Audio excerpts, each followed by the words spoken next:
My sister drained $41,000 from my motel, called it family money. So I brought a lawyer to her door. Hi, I'm Mason.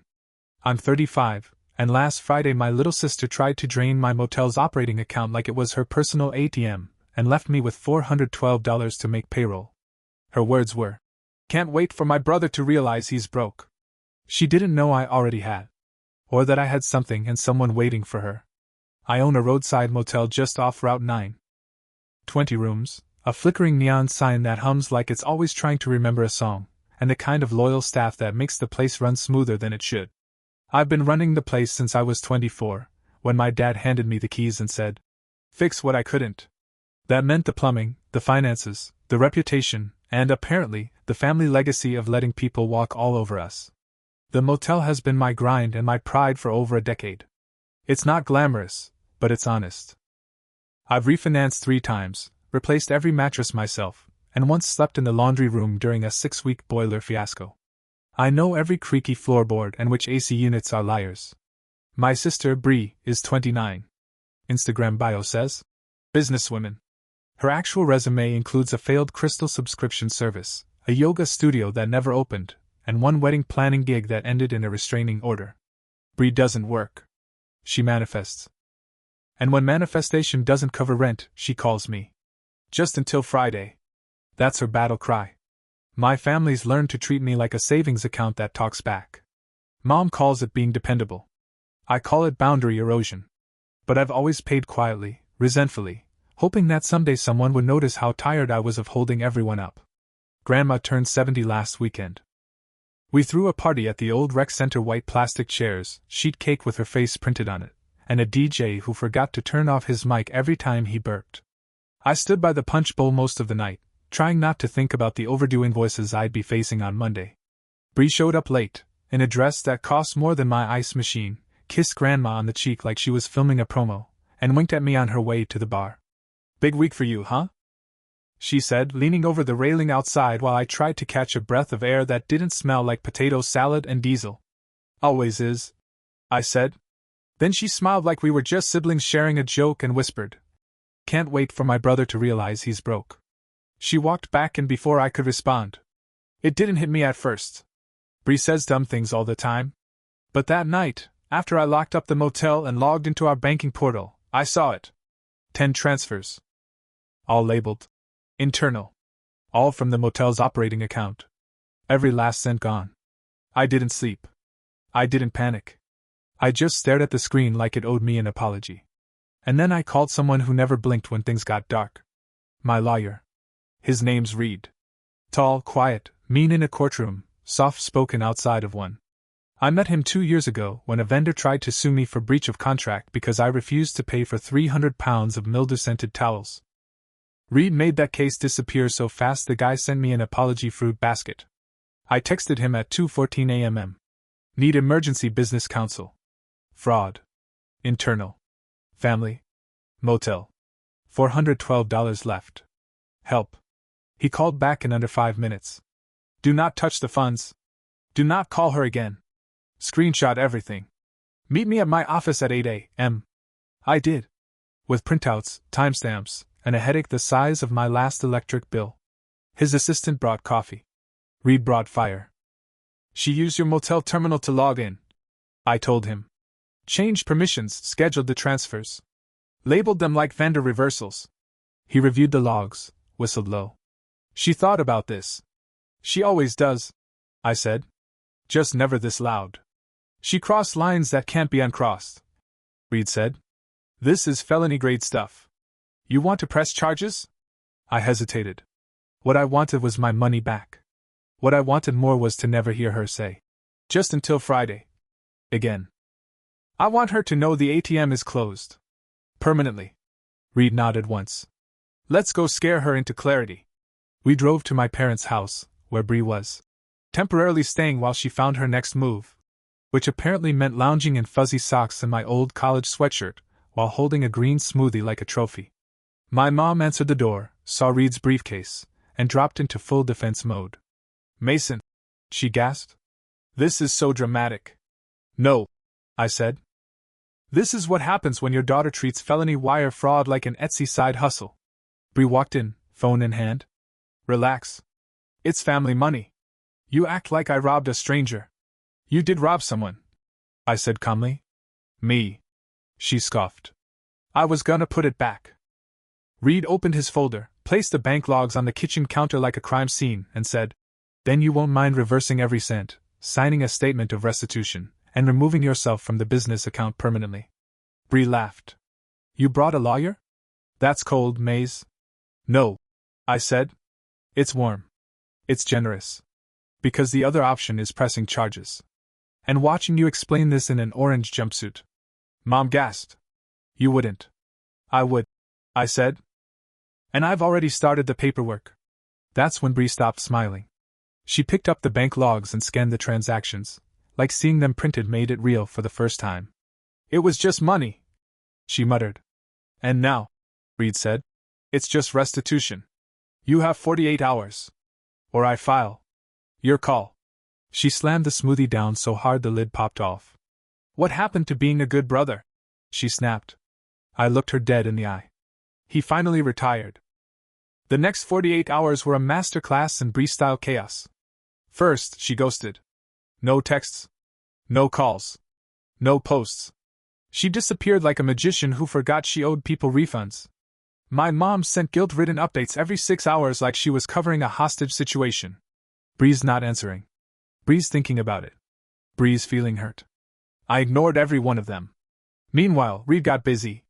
He filed a formal fraud report with the bank. Froze Bree's access. Initiated a civil claim with a restitution demand and a paper trail that would make a forensic accountant weep with joy. We even pulled the motel's security footage from the night she did it. There she was, 10:43 p.m. barefoot, tapping at the front desk keyboard with a glass of rose in hand like it was a game of Minesweeper. When she finally resurfaced, it wasn't to me. It was to Instagram. A crying selfie. Captioned, When family betrays you for spreadsheets and power. Stay strong, stay rising.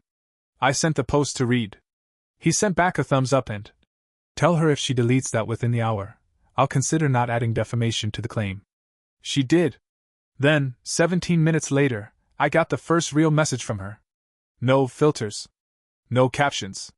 Just, Can we talk? I almost didn't answer. But I needed that money back before Monday payroll, and part of me wanted to see if any of the sister I grew up with, the one who used to save me the last cookie and sneak into my room during storms, was still in there under the layers of self-delusion and glitter eyeliner.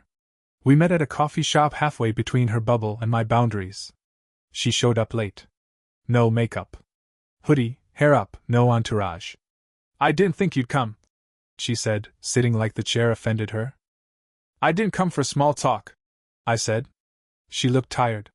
I could tell she hadn't slept. Guilt has a way of putting sandbags under your eyes.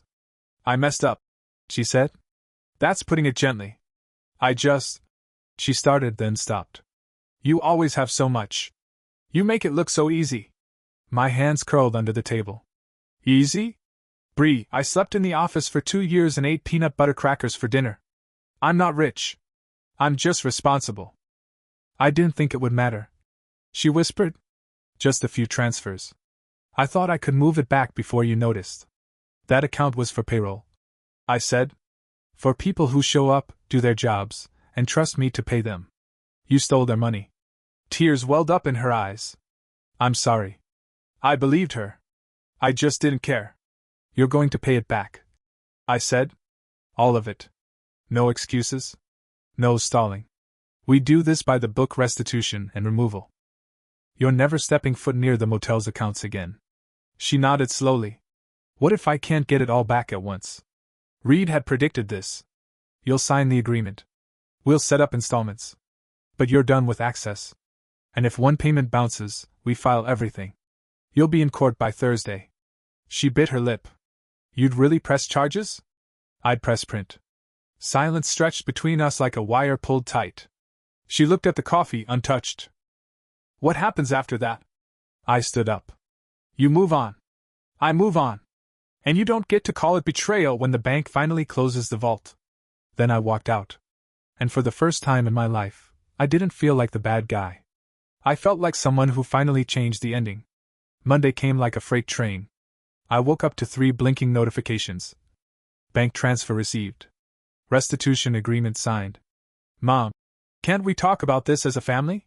2 out of 3 weren't bad.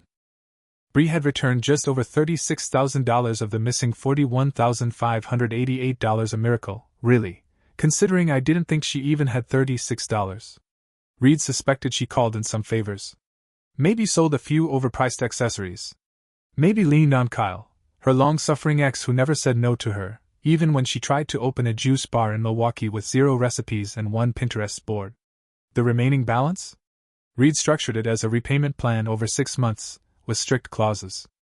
Bree signed under legal advisement and, I suspect, emotional blackmail from my mother, who had suddenly remembered how to use "we're family" like a battering ram. Payroll cleared by 10 a.m. I handed Miguel his check in person. I handed Dina hers with a $100 bonus and said it was for unseen grace under pressure. She didn't ask questions. Just hugged me so hard my spine cracked. That afternoon, I sat in the office and updated every system we had. New passwords. 2-factor everything. A new front desk policy that said, "No non-staff terminal access. Ever." I laminated it. In red. Reed had also drawn up a full civil protection agreement. It said Bree was permanently barred from accessing the motel's business assets, including financial accounts, reservation systems, tax portals, and any cloud-based application containing personally identifiable information. When she read the phrase personally identifiable, she texted me. "You made me sound like a hacker." I replied. "You acted like one." Then I blocked her again. I didn't do it out of spite. I did it because I finally understood the difference between peace and politeness. One makes you feel better. The other makes them feel better while you fall apart inside. My mom, of course, called 3 times that night. First to say, "It's gone too far." Then, "She's your sister." And finally, "You don't have to be cruel." I didn't answer any of them. Instead, I went outside and walked the perimeter of the motel. Checked locks. Pulled weeds. Touched the hum of the neon sign like it might hum back. When I got to the soda machine, Miguel's replacement for the night shift, a wiry guy named Jamal, looked up from behind the counter and asked, "Everything good, boss?" And for the first time in 2 weeks, I said the words and meant them. Yeah. It actually is. 2 weeks after the fallout, the motel ran like a hymn. No weird charges, no shady logins, no sudden tears in the lobby. Just the comforting chaos of regular guests, couples arguing over takeout, toddlers pressing elevator buttons too many times, and a teenager asking if ghosts were extra. I printed new signage, upgraded the Wi-Fi password from 123 welcome to something that would make NSA analysts proud, and added cloud backup alerts that pinged me if more than $10 left the operating account. Tessa, my friend and unofficial bookkeeper, called it Motel Fort Knox. I called it breathing again. The staff noticed. Not the drama, just the quiet. Deshawn told me I looked taller. Dina said my forehead wasn't doing that wrinkle thing. Miguel brought me a donut without saying anything, just left it on the counter like a peace offering to the motel gods. And then, because Bree can't help herself, she found a new stage. She posted a 12-frame Instagram story. Black text on white backgrounds like it was some minimalist TED Talk. When family chooses spreadsheets over sisterhood. When protecting your business feels like losing your bloodline. Some people would rather be right than be loved. She never used my name. Never said Motel. But everyone knew. Especially when her final slide had a sunset photo of the sign out front and a caption. "Cold rooms, colder hearts." I laughed. I actually laughed. Because it didn't hurt. Not anymore. And I think that scared her more than any lawyer ever could. That same week, I got a certified letter in the mail, reimbursement installment 1. A check for $1,588 with a memo that read, "Partial closure." I handed it to Reed. He scanned it, filed it, and said, "I give it 2 more months before she tries to reframe this whole thing as a financial misunderstanding." "She already has," I said. "To Instagram, to my mother, to herself." He nodded, flipped the folder shut, and added, "Then we keep the paperwork neat. Truth ages better than spin." And that's when it hit me. I used to think peace was when nobody was mad at me. Now I know peace is when I'm not mad at myself for saying yes to people who treat no like a personal attack. That night, I sat in the office, updated my policies, changed 2 locks, and poured a soda that hissed like applause. I drank it slow. It tasted like boundaries. Grandma called that Sunday like she always does, like she was checking in on a favorite sitcom she didn't fully understand but rooted for anyway. Still running that little motel? She asked, like I hadn't been doing it for 11 years. Still keeping the roof up and the ghosts polite? I said. She laughed, coughed, then got serious. Your mama's upset. She said you're icing your sister out? Said you brought lawyers into the family? Is that true? I leaned back in the office chair, stared at the water stain above the coffee pot, and considered lying. But I didn't. I brought boundaries, Grandma. I said. Bree stole from me. Real money. Payroll money. She nearly tanked the motel. I didn't bring a lawyer to hurt her. I brought one so she'd stop hurting me. Grandma went quiet. Then she said, Good. I blinked. That's it. She's been spoiled since she was old enough to slam doors. Grandma said. Your mama wanted you to be strong and her to be soft. What she got was you holding the roof up and Bree poking holes in it. I smiled. You always this honest on Sundays? I'm 91 Mason, she said. I don't got time for polite lies. Now, are you coming to dinner or what? I went. Not out of guilt. Not to smooth anything. Just to see her, eat too many biscuits, and sit on a porch that smelled like cut grass and cheap sunscreen. Halfway through the meal, she handed me an envelope. Said it was for the neon sign, which she still calls that humming angel. Inside was $200 and a note written in her tight, looped script. You're not broke. You're rich in spine. Don't let anyone drain you dry. I cried in her bathroom. Not loud. Just enough. Then I washed my face, ate a third biscuit, and felt something settle inside me. Not revenge. Not pride. Just relief. Back at the motel that night, I stuck the envelope in the safe. Right next to the first restitution check. I labeled the folder. Proof. Proof that I said no. Proof that I meant it. Proof that love without boundaries is just debt. Fall rolled in with cooler nights, longer bookings, and fewer excuses. We hosted a traveling softball team that left half the lobby sticky with Gatorade and glitter. Deshaun charmed an AC unit into working by patting it like a horse. Miguel found a possum by the dumpster and named it Greg. The motel was alive. And for the first time in a long time, I felt like I was living with it, not just surviving for it. I printed out new staff manuals. Updated every checklist. Posted a laminated sheet behind the desk that read, Don't open the door for anyone who says I'm family. It got a laugh from everyone, even Dina. She said I should print it on a mug. Then, like clockwork, the group chat erupted. My aunt, bless her boundary-blind heart, posted, Holidays are coming. I hope we can all just move on. My cousin added, Money comes and goes, bro. Which is the exact thing people say when they've never had it go.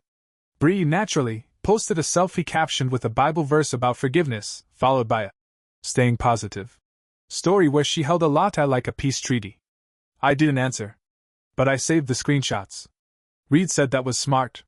That same day, I got a notice from the bank, fees reversed, fraud credit applied, full apology. Signed in actual ink. I pinned it to the corkboard behind the front desk where only I would see it. It felt like a quiet flag. Then, just when I thought we were in the clear, Bree emailed. Subject line. Let's talk like adults. The body was a mix of performative empathy and veiled threats. She wrote things like, I only took what was owed for all the years you kept the family money. You embarrassed me in front of Mom. Dad always liked you more. You've turned our family into a corporation. She said everything except, I'm sorry. I forwarded it to Reed. He replied with 4 sentences. All further communication goes through counsel. Per the signed agreement, defamatory statements will trigger immediate action. Cease direct contact. Do not test our resolve.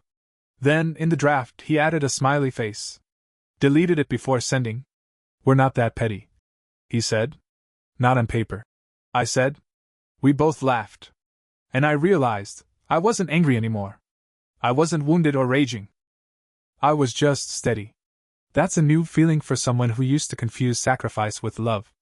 That night, I walked the halls of the motel. Not to fix anything. Just to listen. Room 12 sink dripped a little reminder that things still need tending, but not burning down. I wrote it down. I smiled. Then I turned off the neon sign, locked the lobby door, and whispered to the hallway. I don't let people use me anymore. Thanksgiving came like a test. The invites started rolling in around mid-November. Mom called 3 times in one day, leaving increasingly urgent voicemails like she was trying to book me for a performance instead of a dinner. Breeze agreed to be civil. It's important for Grandma. Just come for dessert. You don't even have to speak to anyone. I let them all go to voicemail. Then Grandma called. Don't punish the pie, she said. It didn't do anything. I laughed. Said I'd think about it. And I did. 4 days. The old me? He'd have shown up, brought a second pie, carried the guilt like a casserole dish too hot to hold, and smiled through it all just so Mom wouldn't say I was making things hard. But this new version of me, the one with policies laminated in red and receipts sorted by rage level, he had options. I called Grandma back and said, I'll come. But I'm leaving early. And I'm not playing peacekeeper. She paused, then said, Sounds like you're bringing a spine. Bring whipped cream too. Thanksgiving itself was exactly what you'd expect. Bree showed up late, overdressed, and immediately started telling a cousin how some people think being right is more important than being kind. She never looked at me. I never looked for her. Dad handed me the salt shaker like it was an apology. You holding up? Better than the stuffing, I said. It was dry. Everything was. At the end of dinner, Bree pulled one last play. She cornered me by the sink, whispered, We used to be close, Mason. You used to have a heart. I wiped my hands on a towel, turned slowly, and said, I still do. I just don't rent it out. She blinked like she wasn't expecting that. I added, You can be my sister. Or a scam with my last name. But not both. Then I walked out before dessert. Back at the motel, the lobby was quiet. Miguel had left a note. Room 3 finally stopped smelling like rain. Victory. I checked the registers. All balanced. I sat at the desk, looked at the neon hum outside, and thought about every time I said yes when I meant no. Every time I funded a mess, then apologized for asking questions about the smoke. That version of me? He's gone. The new one files things, holds lines, and eats his own damn pie. December brought wind, bookings, and one final text from Bree. Just 2 words. Reset? No punctuation. No apology. No context. Just a lazy flick of the wrist, like I might forget the stolen 5 figures, the Instagram sermons, the legal documents she signed with a dramatic eye roll. I didn't answer. I didn't need to. I went to work. That week, I replaced the carpet in room 7, fixed a hinge with the wrong screwdriver just to feel useful, and set up a second cloud backup just in case. I stopped calling my silence cold. I started calling it maintenance. One night, the lobby bell rang at 10:03 p.m. 3 minutes past our new locked door policy. I went to the desk, saw a familiar car out front, and my stomach tensed. It was Bree. She didn't come inside. Just sat in her car, lights off, music low, staring through the glass like the building owed her eye contact. She didn't even knock. She just existed there, trying to cast a spell. I flipped the NO vacancy sign on. Even though we had 2 rooms open. Some things you do for the truth. Some things you do for the feeling. She drove off 5 minutes later. I didn't flinch. The next morning, 2 envelopes arrived. One from Reed, the second restitution installment. A certified check. On time. As promised. The second was from the bank. An apology letter for the delays and missteps, signed by the regional manager. I pinned it up in the back hallway, near the cleaning supply closet. No guests would ever see it. But I would. Every time I grabbed a mop. I thought I'd feel victorious. I didn't. I felt calm. Which, honestly, is better. That afternoon, Miguel told a joke about a raccoon stealing candy bars from the vending machine. I laughed until I wheezed. The vending machine didn't break. The staff didn't ask about Bree. No one did. Not because they didn't care. Because they trusted the motel and me to keep running. And that night, for the first time in a long time, I slept without checking the camera feed twice. Because I knew. The sign hummed. The rooms were booked. The boundaries held. And I wasn't broke. Not in money. Not in soul. 2 months later, Grandma had us over again. Bree didn't show. No drama. No mess. Just biscuits, green beans, and real quiet. After dinner, I walked Grandma to the porch. She squeezed my hand and said, You look taller. I smiled. I stopped carrying things that weren't mine. That night, I sat in the motel office, flipped the sign to closed, and whispered, I don't let people use me anymore. The neon hummed back. Not loud, but steady. Just like me.